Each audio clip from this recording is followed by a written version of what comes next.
ओडिशावासी BJD सरकार 25 वर्ष शासन काल भितर ओडिशा रे नारी मानू केमती सम्मान दिया जाए सेटा से जानी पारलानी। ताले भाबंतु सेही बीजेडी पार्टी रो कुजी कुजी नेता माने सब कौन शिक्षा पाइथिबे। आपण माने देखुथिबे रिसेंट काली जाजपुर रे गोटे छातीफोड़ा दृश्य देखा मिली। दिन दी पर बीजेडी रो किछिटा कर्मी माने मिसिकिरी गोटे नारी को नंगला मुकुला करके बाड़ाइछन्ती से पुनी बीच रास्ता रे। आपण माने भिडियोटा देखि नियंतु।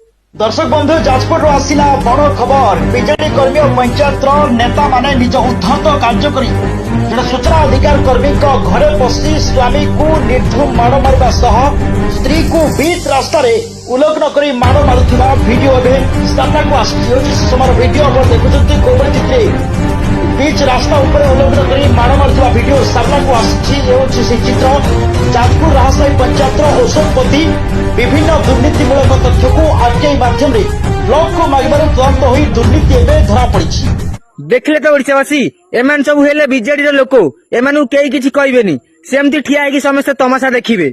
आ नुआ मुख्यमंत्री को मोर गोटे रिक्वेस्ट एई भली अपराधी मानकू जल्दी जेल भितर पुरांतु नले एमाने आगामी दिन रे नारी मानकू सम्मान देबा तो दूर कथा नारी मानक जीवन आगु भी पछेइबेनी। बास ओडिशावासी मोर गोटे रिक्वेस्ट एई भिडियोटा को अति मात्रा शेयर करो ताकि प्रिय मुख्यमंत्री पाखरे मो भिडियो पहुंचू आ एई भली अपराधी मानकू उचित शिक्षा दियंतु। रहिली ओडिशावासी जय जगन्नाथ जय श्री राम।